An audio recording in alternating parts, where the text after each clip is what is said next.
bienvenida y le agradecemos mucho la presencia en este conversatorio o evento paralelo en el marco de la sesión 48 del Consejo de Derechos Humanos. Ha sido pensado como un momento de reflexión y análisis sobre el acuerdo de paz firmado entre la exguerrilla de las FARC y el gobierno de Colombia, que pronto cumplirá ya 5 años. Como saben, el acuerdo en el momento de su firma ha sido celebrado por amplios sectores de la población colombiana y en particular por aquellas personas que han vivido directamente las consecuencias del conflicto armado y que con confianza y esperanza han apostado a la construcción de una paz sostenible y duradera. El acuerdo, que además ha sido ampliamente apoyado política y financieramente por la comunidad internacional, en sus 6 capítulos ha sido o había sido pensado con la voluntad de abordar las causas estructurales de la violencia que hace que Colombia ha sido y lamentablemente sigue siendo uno de los países con el mayor número de desplazados y desplazadas internas, desapariciones forzadas, altísimas cifras de asesinatos de personas defensoras de derechos humanos, de ambientalistas, ahora de excombatientes y firmantes de la paz, y grandes desigualdades, en particular en lo que es la tenencia de la tierra. Asimismo, el texto del acuerdo de paz ha sido considerado muy innovador en materia de las más de 100 medidas de género ahí contenidas, gracias a la labor de incidencia de varias organizaciones de mujeres y feministas. A pesar de todo, como decíamos, a 5 años de su firma, observamos que el país sigue marcado por altas tasas de violencia que afectan en particular a quienes viven en los territorios, donde los conflictos armados entre diferentes grupos legales y ilegales siguen presentes, siguen afectando en particular a los pueblos indígenas, afro y al campesinado, pero también en las ciudades. Un ejemplo han sido, digamos, la respuesta y las agresiones de la cual han sido víctimas varias de las personas que se han movilizado a partir del 28 de abril en ciudades como Cali, Bogotá, pero en general en el país. Entonces, mientras la creación de una jurisdicción de transición o la JEP, la Jurisdicción Especial de Paz, la Comisión de la Verdad o la institución enfocada en la búsqueda de personas desaparecidas y los avances en la reincorporación a la vida civil de los antiguos combatientes son motivos de celebración, otros retrasos y incumplimiento en temas como acceso de la tierra o los curules de las víctimas o la erradicación voluntaria de cultivos de uso ilícitos o las medidas específicas de género y étnicas generan como una inquietud a nivel de la sociedad civil, y para eso efectivamente es un poco este evento. Tenemos a 4 personas panelistas que voy ahora a introducir, que quisiéramos nos diesen una visión complementaria de lo que está pasando, tanto a nivel de los avances y éxito y esperanza del acuerdo de paz, así como en una segunda ronda, digamos, cuáles son los principales retos y desafíos que perciben que ocurre tanto a nivel nacional como a nivel internacional, y qué podemos hacer o qué se puede hacer desde la comunidad internacional para que se implemente cabalmente el acuerdo de paz. Paso la palabra al primer panelista, Alessandro Preti, es jefe del área de reincorporación de la misión de verificación de paz de la ONU, de las Naciones Unidas en Colombia. En particular les pediría de darnos una perspectiva de los avances sobre efectivamente la reincorporación, la situación de personas defensoras y excombatientes. En general, 5 minutos de intervención en la primera ronda y luego pasaríamos a otra en una segunda ronda. Y sin más, muchas gracias, Alessandro, por la presencia. Buenos días y buenas tardes a todas y todos. ¿Se escucha bien?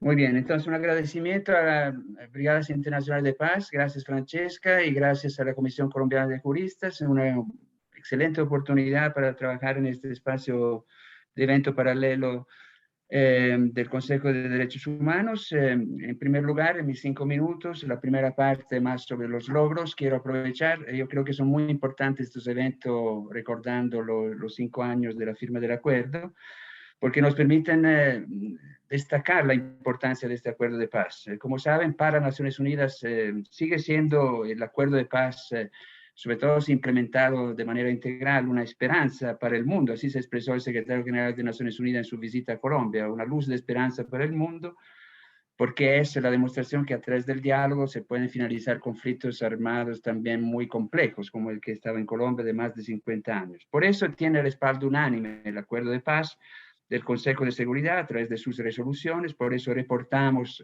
a través de los informes de la misión directamente al Consejo de Seguridad. Estamos en el 5º año, ya es la tercera parte, tenemos todavía 10 años para la plena implementación. Creo que es una buena oportunidad para renovar el compromiso, no solo de la comunidad internacional, sino que sobre todo del Estado, de la sociedad en su conjunto, en relación a la implementación integral del acuerdo. En este sentido, empezando con los logros, yo creo que hay algunos logros importantes, sobre todo desde la perspectiva de la incorporación, en materia de transición. En primer lugar, el proceso de dejación de armas es un proceso muy importante, un proceso que ha durado por la... nosotros hemos a través de la primera misión verificado la dejación de armas, ha sido un proceso rápido de 9 meses, de entrega de 7.000 armas en las zonas veredales, y ha respetado plenamente los estándares internacionales, también por el compromiso de los excombatientes en relación a la dejación de armas.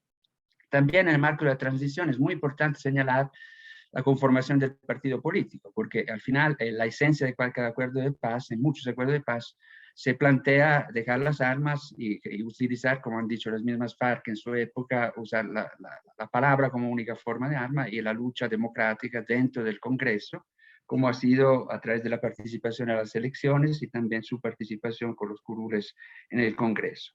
Otro logro importante que lo vemos en el marco de la transición y también de la constitución de una arquitectura de paz, digamos, un logro, yo diría, institucional, es la constitución del sistema integral de verdad, justicia y reparación, un modelo innovador de justicia restaurativa que empieza a dar resultados, que esperemos que siga dando resultados, en particular en los próximos años, con el informe de la Comisión de la Verdad, con los logros de la unidad de búsqueda y sobre todo con la sentencia de la JEP. En este sentido es positivo, digamos, lo que se está haciendo alrededor de los macrocasos y también las diferentes formas de reconocimiento que se están dando. No solo deberían ser de los excombatientes de FARC, sino que también de todos los actores involucrados.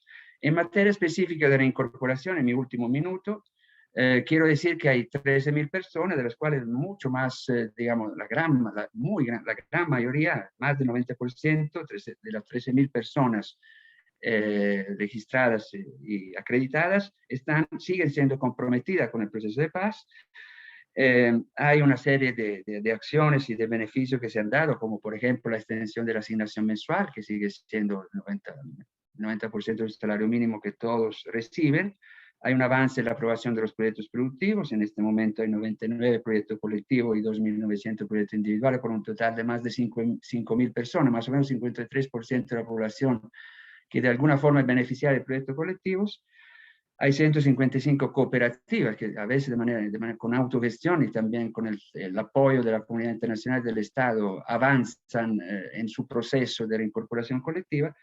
Y hay un proceso que por fin se toma en cuenta el tema del acceso a tierra. Es todavía limitado porque se refiere en particular a los antiguos espacios territoriales, pero hay un avance en materia de adquisición de tierra para 9 de los 24 espacios territoriales y algunos caminos abiertos, como la posibilidad de tener acceso a tierra de la SAE o estar inscrito en el RESO como sujeto de reforma rural, que puede ser, digamos, por lo menos el intento de abordar una temática muy estructural que tiene que ver no solo con los excombatientes, sino que en general con las comunidades y los territorios. Me quedo aquí y después miramos los retos. Gracias. Muchísimas gracias, Alessandro, y por respetar plenamente el tiempo. Y paso la palabra y le doy la bienvenida a la segunda panelista, que es María Adelaida Palacio, subdirectora de Cisma Mujer, que a la vez es parte del Grupo Género en la Paz, GEPAZ, un grupo de organizaciones que han fomentado y velan para el cumplimiento de las medidas de género en el acuerdo. Entonces, para ti, María Adelaida, 5 minutos. Y para las personas que nos escuchan y están conectadas, apunten las preguntas. Al final de las 2 rondas tendremos un espacio para todas las preguntas. Bueno, buenos días y buenas tardes para todas las personas que nos escuchan y que han venido hoy para conversar de este tema tan importante de cara a la celebración de los 5 años del Acuerdo de Paz. Efectivamente, GEPAS es una plataforma que desde el momento uno de la negociación de los acuerdos ha estado convocando a organizaciones que trabajan por los derechos de las mujeres y por la paz con el fin de identificar las posibilidades, los retos, las oportunidades que daba esta negociación para poner sobre la mesa los derechos de las mujeres. Quisiera contarles que este es un trabajo que para nosotras ha representado un gran logro en la medida de que desde el momento inicial teníamos clarísimo que las mujeres tenían que estar presentes desde el principio. No podíamos esperar, como había pasado en otros escenarios de justicia transicional en Colombia, a que las mujeres aparecieran en el último renglón o pasados 10 años. Por ejemplo, una de las experiencias que tuvimos fue en la participación de el proceso de justicia transicional de la ley 975, en donde nos tardamos muchísimo tiempo en poner sobre la agenda los temas que le interesaban a las mujeres. Entonces, GEPAS surge con la intención de poner desde el momento uno de la negociación los temas de las mujeres como un tema prioritario. Y fue así como logramos un acuerdo de paz con 122 medidas que involucran los derechos de las mujeres, 122 medidas con perspectiva de género a los cuales le hemos venido haciendo seguimiento a lo largo de estos 5 años. En la plataforma GEPAS, en el análisis que hemos realizado de estas medidas, nos hemos encontrado con un 20% de avances, los cuales nosotras consideramos que son bajos, pero que también hay que reconocer, por lo menos en estos primeros 5 minutos, que han implicado unos avances para los derechos de las mujeres. Creo que donde tenemos como mayores avances están en el punto 5 de víctimas, en los cuales del totalidad de las medidas, que son 20, consideramos que hay 8 que se están implementando de manera adecuada. Se ha promovido un entendimiento compartido en la sociedad a través de la Comisión del Esclarecimiento de la Verdad, los temas que han impactado a las mujeres y concretamente las violencias basadas en género. Se ha avanzado en promover la convivencia en los territorios, en promover un ambiente transformador que permita la resolución pacífica de los conflictos y la igualdad de oportunidades a hombres y mujeres. Hemos logrado que el sistema integral de verdad, justicia y reparación tenga instancias concretas que se encarguen de verificar el cumplimiento de los derechos de las mujeres y el reconocimiento de su rol dentro del conflicto. Y digamos que también se pudo conformar el Tribunal de la JEP con la participación equitativa de hombres y mujeres. En este sentido, simbólicamente se ha avanzado de manera muy importante. Hay retos que los vamos a hablar en los 5 minutos y seguramente Nicole nos va a dar con posterioridad y que creo que serán como el corazón de esta conversación, porque a pesar de que hemos logrado un acuerdo con medidas de género, todavía son muchísimos los retos que tenemos para su implementación, y la defensa de la implementación de los mismos, digamos, tiene que ser una parte de la agenda de los derechos de las mujeres. Entonces, con eso cerraría, Nicole, mis minutos iniciales para que puedas darle la palabra a otro colega. Muchísimas gracias, María Adelaida. Ahora pasaríamos a Julio Armando Fuentes. Julio, solo como tenía algún problema de conexión, verificar que esté listo, ¿sí? Sí, ¿me escuchan perfectamente? Perfectamente. Muchas gracias por estar. Julio Armando es representante de la Fundación DOC y está conectado de San José del Guaviare. Así que puede algún problema de internet, pero ahora te escuchamos perfectamente. Y nos va a dar una panorámica un poco de lo que se vive en los territorios y en términos en este momento de avances y aspectos positivos que ha llevado el acuerdo de paz. Muchas gracias, Julio. 5 minutos. Muchas gracias a todos, a los representantes de las instituciones del orden nacional y organizaciones del orden internacional, a los compañeros de las organizaciones sociales campesinas y defensores de derechos humanos. Un saludo desde la Junta Directiva de la Fundación DOC, que es la Fundación por la Defensa de los Derechos Humanos y el Derecho Internacional Humanitario del Oriente y Centro de Colombia. Y debo decir que desde el principio, desde cuando supimos que el acuerdo de paz se iba a firmar, la Fundación ha decidido vincularse de manera decidida a ayudar a la construcción de esta paz, pero también en el acompañamiento de las diferentes organizaciones y procesos que se desarrollan en el marco de la firma del acuerdo de paz. Pero voy a iniciar señalando que en primer lugar, los aspectos positivos que se sintieron aquí en el departamento del Guaviare con la firma del acuerdo de paz. En primer lugar, las comunidades se llenaron de esperanza por la paz que iniciaba y con ellos la posibilidad de muchas familias podrían retornar a sus territorios y que sus economías podrían mejorar.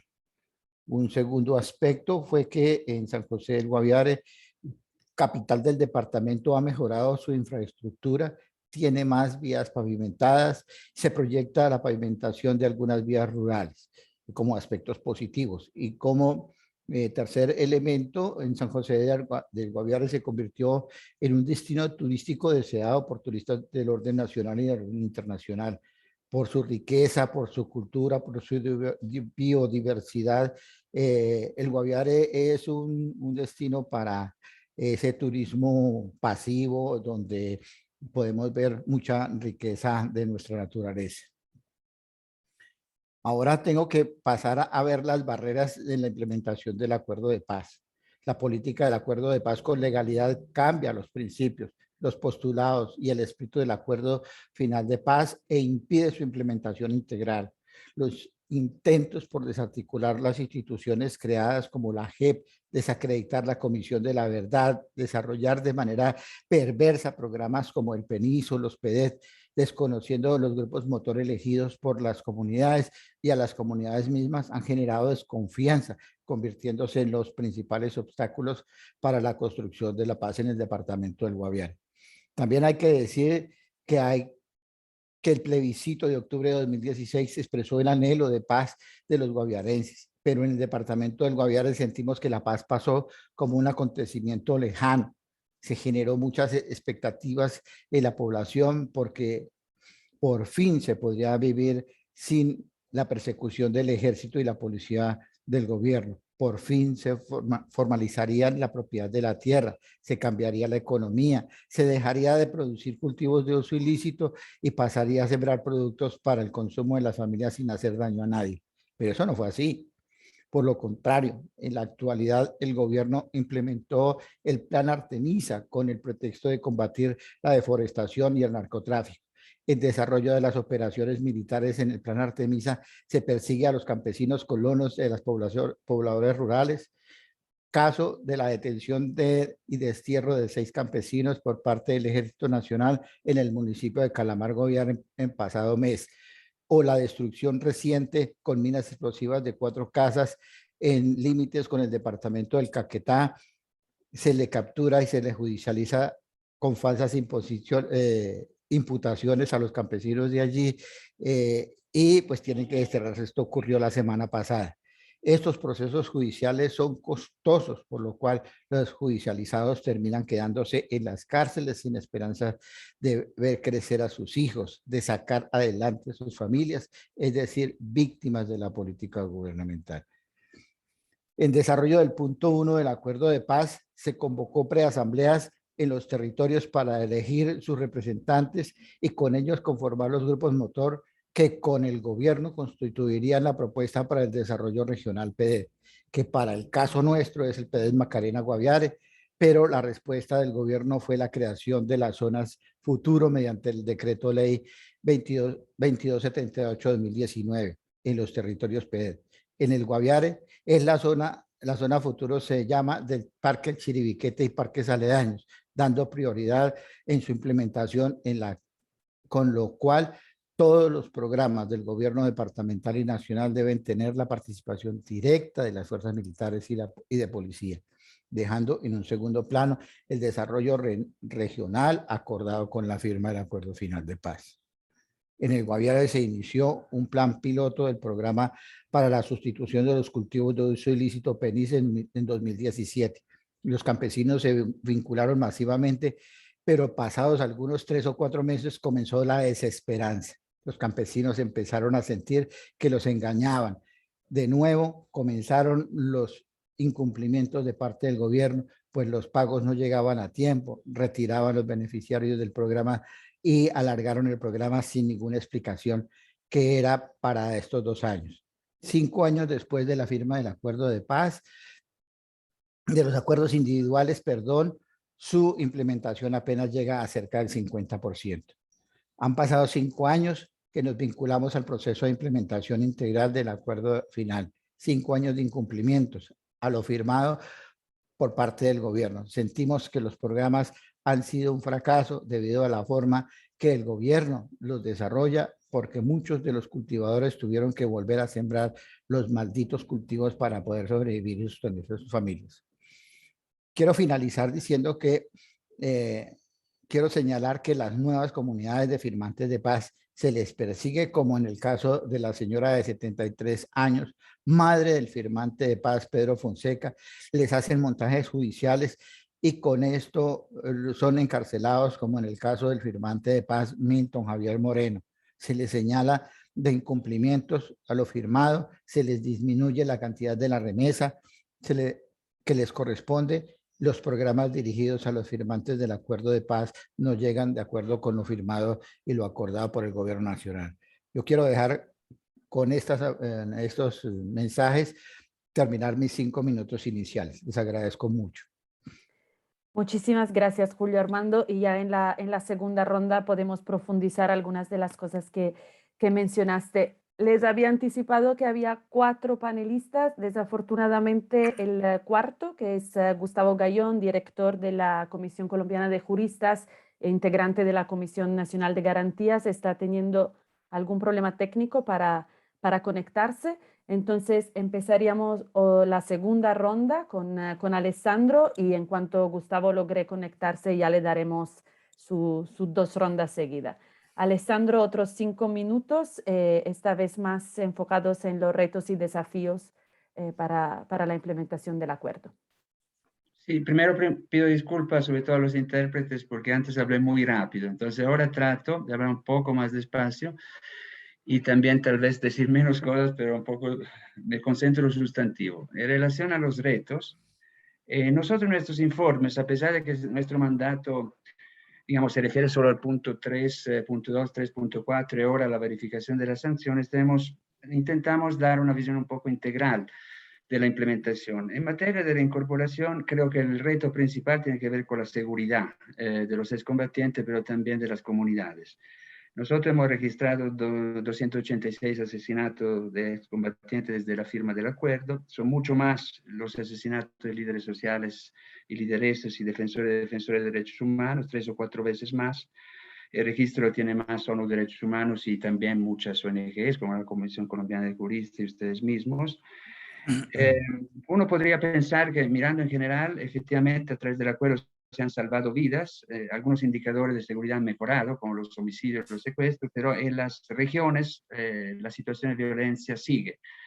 Sobre todo ha habido una reconfiguración de los grupos armados ilegales y hay regiones y algunos municipios, 25 en particular, donde se concentra las violaciones a los derechos humanos y en general el asesinato de líderes. Antioquia, Cauca, Caquetá, Guaviare, Meta, Nariño, Norte de Santander, Putumayo y Valle. En el último informe también registramos situaciones de desplazamiento y confinamiento que afectan en particular a los indígenas, los afrodescendientes y las mujeres. Y también señalamos la situación en particular del suroccidente, Cauca, Nariño y Valle, donde aparecen el 30% de los asesinatos de excombatientes y donde efectivamente últimamente también la JEP ha concentrado su atención junto con Meta ha habido varias sesiones sobre medidas cautelares en las regiones, con una serie de recomendaciones importantes, que en realidad no son recomendaciones, sino que son órdenes judiciales. En este sentido, pensamos que el acuerdo tiene los instrumentos para implementar una política integral de seguridad. Entonces, lo que pedimos es que se avance en la plena implementación de los varios mecanismos, como el fortalecimiento de la UNP, del sistema de alerta temprana, de los programas de protección de las comunidades, del sistema integral de seguridad en el ejercicio de la política, la Comisión Nacional de Garantías, el programa integral de garantías para las mujeres, en particular la política pública de desmantelamiento de los grupos armados ilegales, en el marco de un pacto político nacional como estaba previsto en el acuerdo. Este es el punto número 1. Ahora no tengo mucho tiempo, pero quisiera definir otro elemento para nosotros muy importante, que es la integralidad de la reincorporación y la integralidad de la paz. Porque no podemos ver la reincorporación solo como beneficios puntuales a algunos excombatientes. Las lecciones aprendidas de todos los procesos de reincorporación y reintegración en el mundo indican que la reincorporación, para ser sostenible, tiene que ser comunitaria y tiene que, digamos, ampliarse en general a los territorios donde los excombatientes se integran. En ese sentido, la importancia del capítulo 1 del acuerdo y en particular la importancia de la reforma rural. Es cierto que el gobierno habla efectivamente de avances en la implementación de los PEDET, pero la reforma rural va más allá de los PEDET, incluye acceso a tierra, incluye los programas nacionales y sectoriales de reforma rural que tienen que ser no solo adoptados, sino que también implementados. Entonces nosotros pensamos que el gran sueño que tenemos y seguimos teniendo todos es la paz en los territorios, la paz territorial. La Constitución habla de Estado Social de Derecho. Nosotros hablamos de presencia integral del Estado en el territorio, no solo con seguridad física, sino que con un enfoque de seguridad humana, que incluye el desarrollo, que incluye los bienes y servicios y la atención a los derechos económicos y sociales y culturales. El tercer elemento, si reto, creo que estoy en el tercer minuto, cuarto, es la sostenibilidad de la reincorporación. A eso me refiero en particular cuando hablamos, tal vez no es suficiente tener proyectos productivos, no es solo el número de proyectos, es la calidad de los proyectos. Esto está un poco vinculado al tema de la reforma rural, es decir, que para tener proyectos productivos sostenibles tiene que haber acceso a tierra, también tiene que haber acceso al mercado, tiene que haber asistencia técnica para las cooperativas, entidades a cargo, y también fortalecimiento de estas cooperativas. Y sobre todo tiene que haber un enfoque territorial, es decir, vincular la reincorporación con los planes de desarrollo departamentales, con los PEDET, con los PENIS, y de manera que sea parte de un proceso más amplio de transformación de los territorios. Y por último, nosotros indicamos como muy importante mantener un espíritu de diálogo entre las partes. Es decir, existen unos mecanismos como la CECIV, como el CNR, como la Unidad Técnica sobre la Protección de la Seguridad, la Comisión de Garantía, que deberían seguir, digamos, buscando mecanismos de diálogo y de concertación. Todas las lecciones aprendidas sobre los DDR en el mundo demuestran que tiene que haber participación activa de los excombatientes, pero también de las víctimas, de las comunidades, en la formulación, en la implementación de los programas, de las políticas. En ese sentido, se mantiene este espíritu de diálogo. Y sobre todo, se pone énfasis en el enfoque de género étnico y en el trabajo y liderazgo de los jóvenes, que son los grupos generalmente más excluidos, porque no son suficientes las 100 medidas de género. Hay que implementarla y asegurar un empoderamiento político y económico de las mujeres, por ejemplo. En ese sentido, con este espíritu de diálogo y la centralidad de las víctimas, creo que se puede mantener la esperanza en un acuerdo que sigue siendo un patrimonio no solo para Colombia, sino que para la humanidad. Gracias.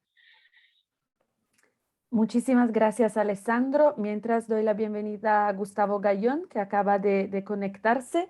Gustavo, si te parece, terminamos la segunda ronda con María Adelaida y Julio y luego te damos directamente los 10 minutos para hablar tanto de los avances como los retos y desafíos. ¿Sí? Muchas gracias y bienvenida.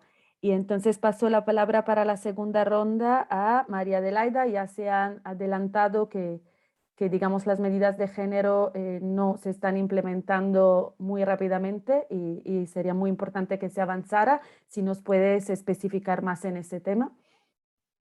Claro que sí.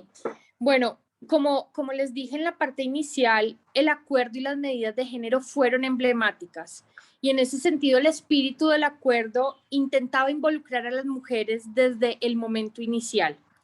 A la fecha, GEPAS, que ha mantenido un seguimiento y ha sacado 3 informes mirando cómo avanza esta implementación, lo que hemos venido alertando es que desde el 2018 hay una desaceleración en la implementación y esto necesariamente impacta a las mujeres en los territorios. Ha faltado voluntad política para implementar las medidas de género conforme a la integralidad con la cual fueron pensadas. A nosotros nos preocupa muchísimo que en nuestro último informe pudimos identificar que el 50% de las medidas que involucran los derechos de las mujeres y a las cuales le hacemos seguimiento presentan avances que no son por completo satisfactorios, tienen desarrollos parciales que no responden a esta integralidad que he mencionado, que es un gran avance en términos de la negociación del acuerdo, y adicionalmente la cobertura territorial es muy restringida. Esto va ligado a otros problemas, entre otras cosas, que se establecieron metas muy mínimas en cuanto a los indicadores de género del PMI, que es el instrumento con el cual el gobierno ha empezado a medir la implementación de las medidas. Y otra cuestión que nos preocupa es que a 5 años de haberse implementado, digamos, haberse dado inicio a la negociación y a tener un acuerdo, pues la transformación en la vida de las mujeres no es significativa. Nos deberíamos encontrar en un momento en el cual pudiésemos decir que ha empezado a transformarse la realidad de las mujeres y lo que vemos es una gran brecha. La manera como se han implementado, que únicamente corresponden positivamente al 20% de las medidas, pues no permiten una transformación de la vida de las mujeres. De la experiencia de las organizaciones que hacen parte de GEPAS, hemos sentado esa alerta. Claro, hemos empezado a iniciar, hay retos en los indicadores, pero las mujeres en los territorios nos alertan sobre situaciones que no les permiten vivir en paz y que no permiten contar con la integralidad con la cual fue pensada el acuerdo, la vida de las mujeres. A nosotras también nos preocupa un tema muy importante y es que la implementación de las medidas con enfoque diferencial para las mujeres LGBT todavía tienen muchísimos retrasos. Para poder lograr que las mujeres LGBT estén vigentes en las negociaciones, en la transformación, se requiere también de voluntad. Y lo que hemos visto es que el cumplimiento de las medidas dirigidas a las personas LGBT todavía son muy poco satisfactorias. Yo creo adicionalmente que es importante manifestar que para lograr la paz debe protegerse la vida de quienes trabajan por conseguirla. Y creo que una de las cuestiones que también enunciaba mi anterior copanelista es que la seguridad es una seguridad que todavía no la ven las mujeres. Las mujeres que son defensoras y lideresas de derechos humanos vienen a lo largo de estos últimos años anunciando los riesgos que están viviendo y aún no se reconocen ni siquiera las marcas de género que quedan en estas violencias. Yo creo que se requiere que a lo ancho del país se salde esta deuda de garantizar la vida libre de violencias de las mujeres que defienden los derechos humanos y de los defensores en general. Y creo que particularmente también habría que evidenciar como reto el año de la pandemia. Sabemos que este fue un año difícil, fue un año con muchísimos retos, pero esta no debe ser una excusa para no cumplir con lo acordado. Digamos que la emergencia sanitaria sí supuso dificultades, pero ello no implica desconocer los temas de paz, no implica desconocer que a pesar de las circunstancias, el Estado debe responder con sus obligaciones de manera plena y oportuna y debe asegurarse que existan los recursos necesarios para la implementación del acuerdo.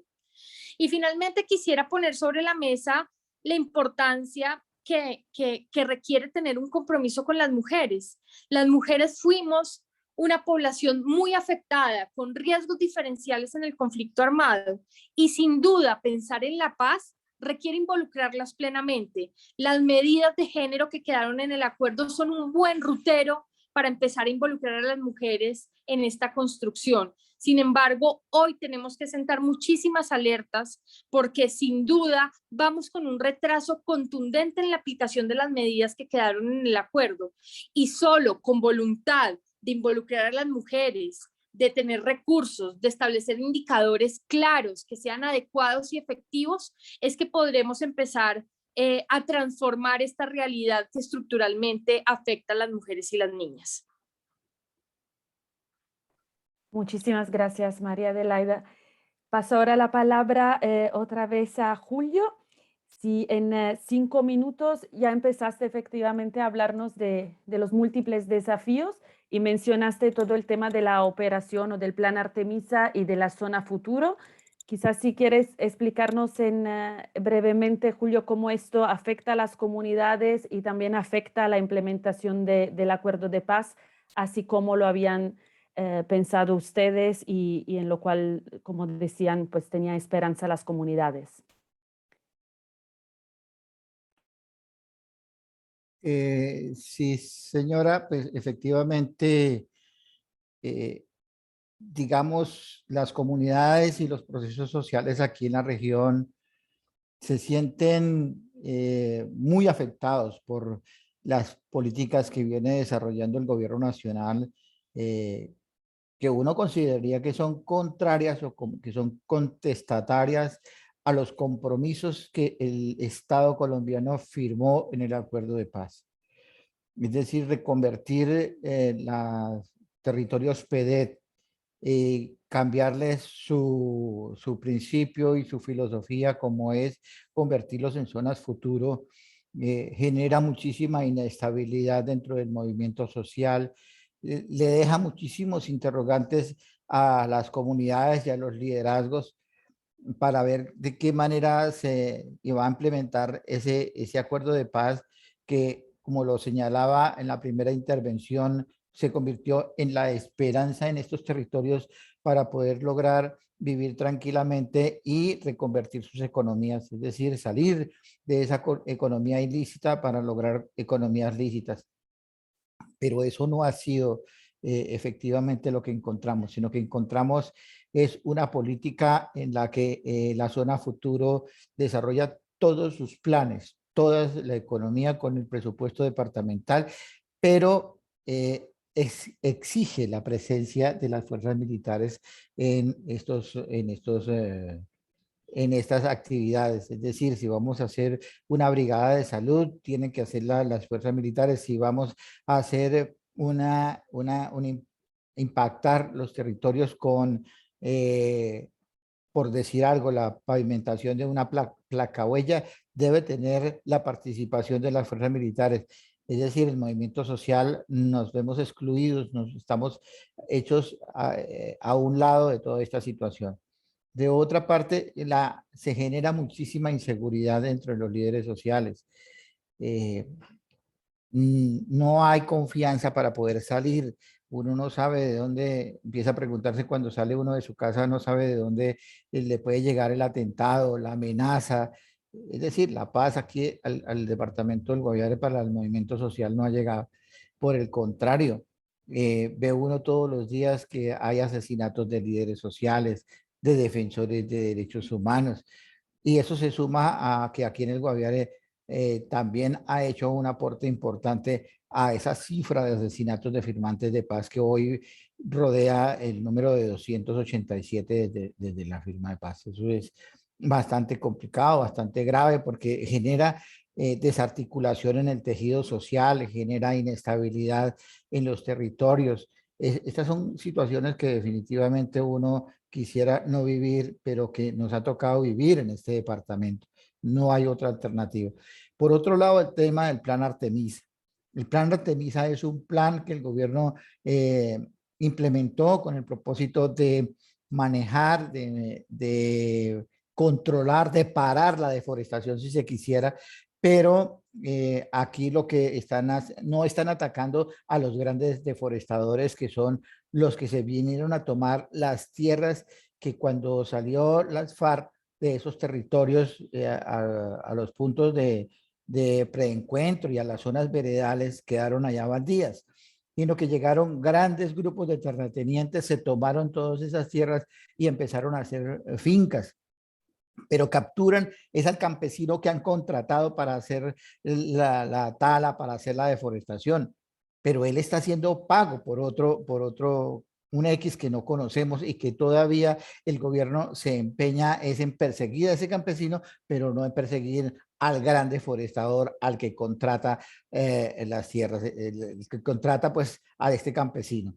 Entonces, esto se convierte en una problemática porque la única fuente de generar ingresos aquí en el departamento, pues es o trabajar en el campo o o venirse aquí para San José del Guaviare a mendigar un plato de comida. Eso es muy complicado. Entonces, porque las políticas, los programas del gobierno como estaban establecidos en el acuerdo de paz no llegan, porque se transforman, se cambian.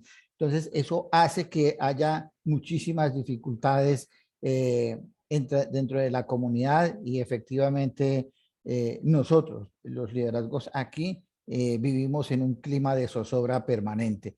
Yo no sé cómo estará mi tiempo allá para poder seguir ampliando estos temas, además de decirle que las capturas de campesinos que son permanentes, en donde aterriza un helicóptero en las fuerzas militares y miran para los lados y el primero que pasa lo capturan y es judicializado, que es que por deforestación o que es que por invasión en las zonas de parque. Aquí hay que decir que todos estos territorios no tienen títulos de propiedad porque son territorios de colonización. Y estos territorios de colonización nunca han tenido, por estar en la zona de reserva forestal o por estar en la zona de resguardo o por estar en la zona de parques, pues no se les puede conceder título. Pero sin embargo, hay campesinos que viven y han desarrollado por generaciones a sus familias. Han crecido esos jóvenes, después esos jóvenes tuvieron sus hijos y esos hijos hoy tienen sus nuevos hijos en esos territorios y son quienes han estado judicializando y que todo el peso de la ley les cae es a ellos y no efectivamente al deforestador, al gran deforestador que es el gran terrateniente. Yo dejaría por ahí. Muchísimas gracias por la posibilidad de escucharnos y bueno, aquí seguiremos conectados escuchando a los demás colegas expositores.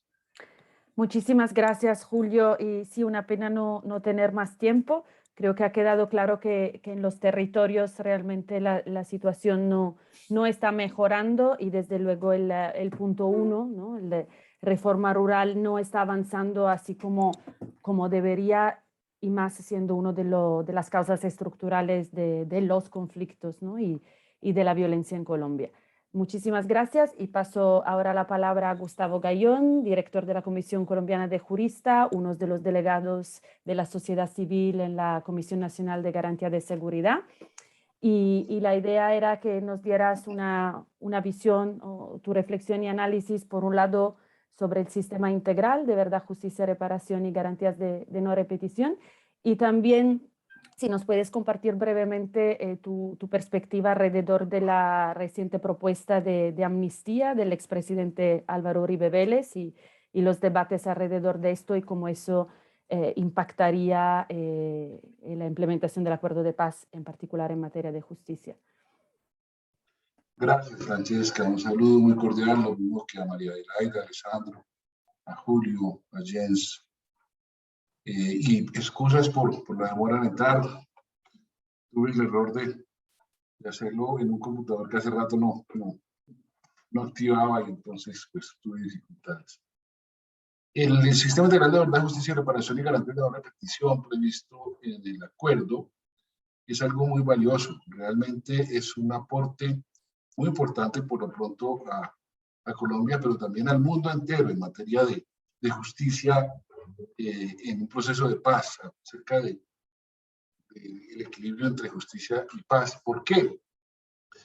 Primero porque Colombia ha vivido una gran impunidad y tiene una gran impunidad en materia de violaciones de derechos humanos e infracciones al derecho humanitario.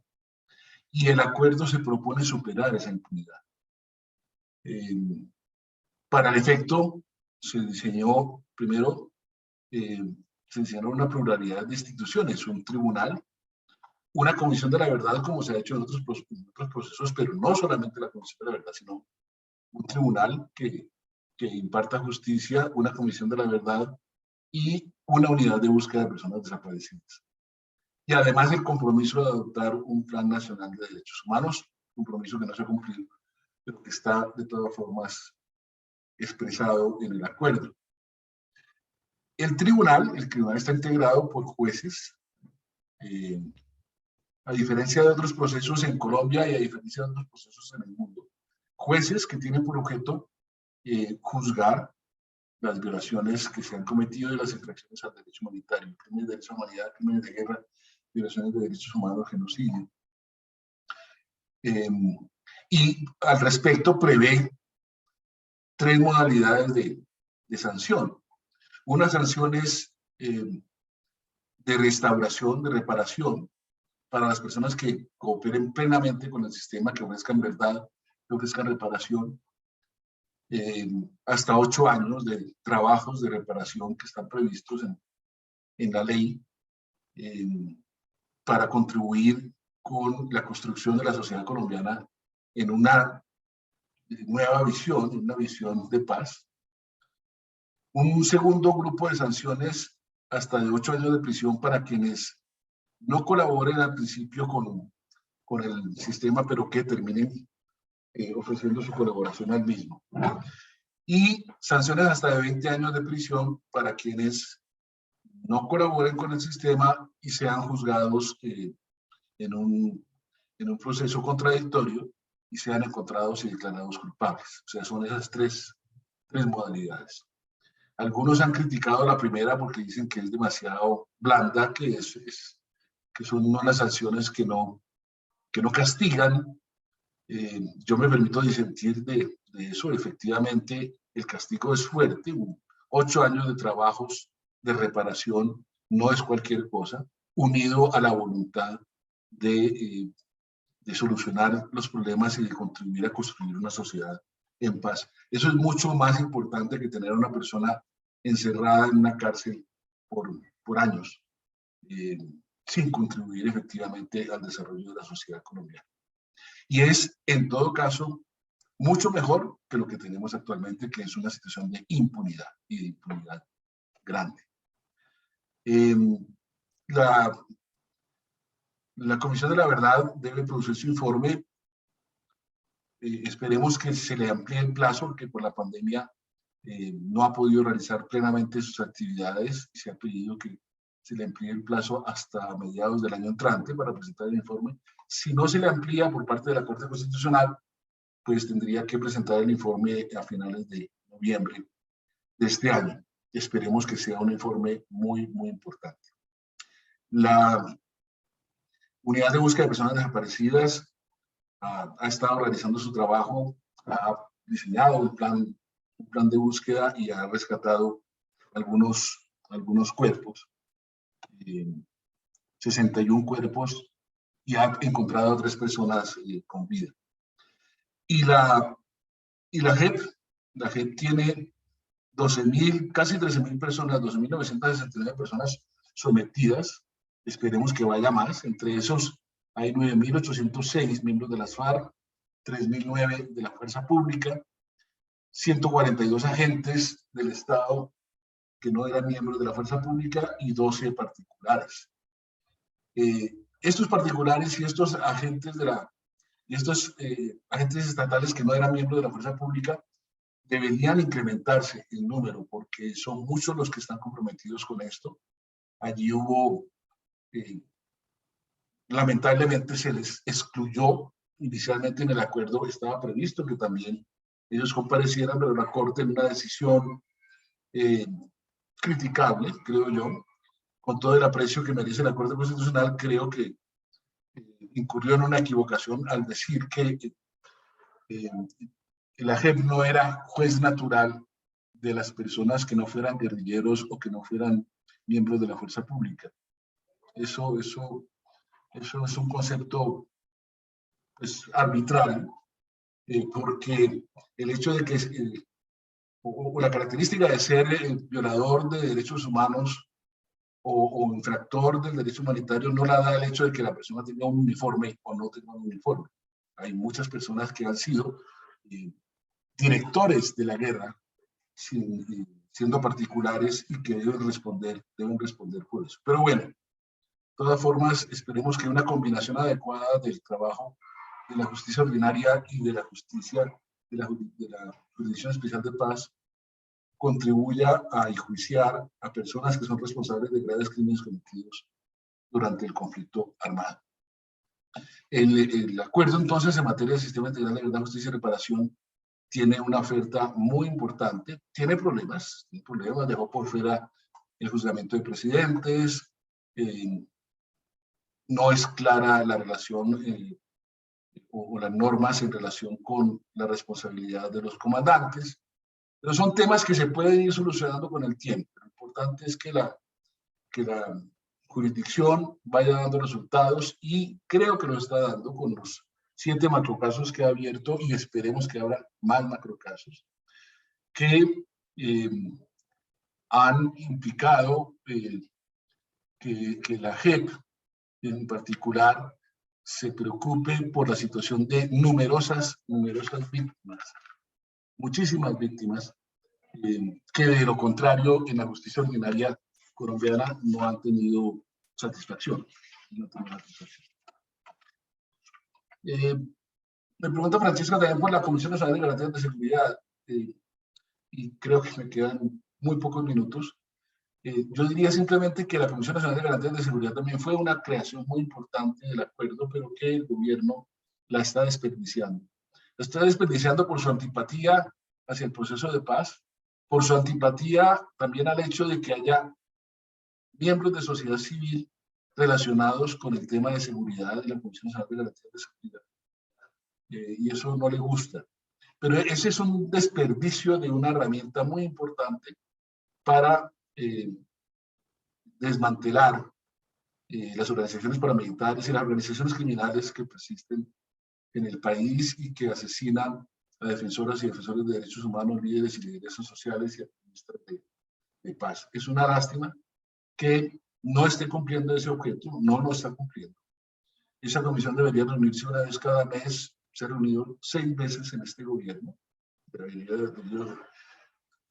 habría debido reunirse 36 veces, una vez cada mes, pero el presidente se resiste a hacerlo, y las 6 veces que se ha reunido no ha cumplido su cometido. La comisión no ha deliberado para diseñar una política de desmantelamiento de estas organizaciones, que es bien necesaria, es uno de los problemas de derechos humanos más graves del país.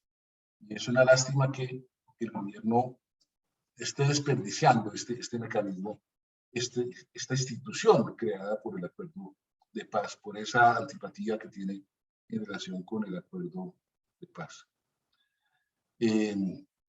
Esperemos que por lo menos se mantenga y que un gobierno diferente en el futuro sí pueda valerse de ella para que cumpla su cometido. Y por último, en relación con la propuesta de amnistía que ha hecho el presidente Uribe, pues esto es realmente una osadía impresionante, es contrario a todo, es una propuesta contraria al derecho internacional de los derechos humanos, a decisiones explícitas de la Corte Interamericana de Derechos Humanos que señala que no se pueden tolerar amnistías en relación con violaciones de derechos humanos o con infracciones al derecho humanitario. Es una propuesta descarada, insultante, y que contradice la esencia del acuerdo. Una de las virtudes grandes del acuerdo fue, como lo dijeron en su momento el gobierno y las FARC, no haber negociado impunidades, no haber intercambiado impunidades y reconocer la centralidad de los derechos de las víctimas en relación con estas violaciones para hacer justicia en la forma como lo expresé inicialmente.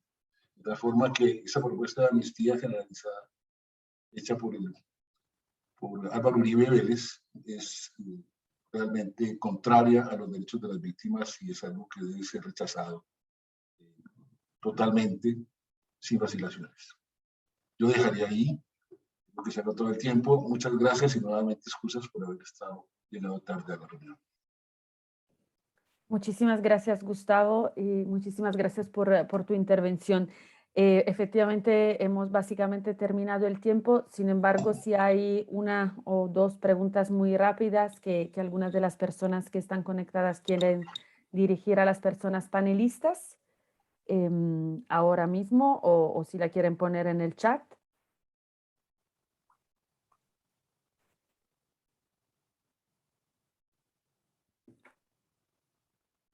Pues veo que al estar sobre la hora ya muchas personas han tenido que desconectarse.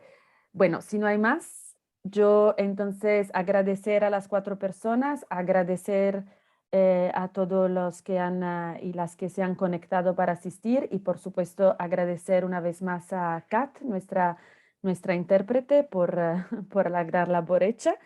Y decirle también, y me disculpo porque no avisé, que la sesión está siendo grabada y entonces eso hubiera tenido que avisarle antes, pero estará disponible en el canal YouTube de la CCJ para quien quiera volver a verla o difundirla. Entonces, con eso le dejamos. Una vez más, muchísimas gracias y que tengan un buen día en Colombia y buen final de tarde en Europa. Y gracias a todas y todos. Muchas gracias, que estén muy bien.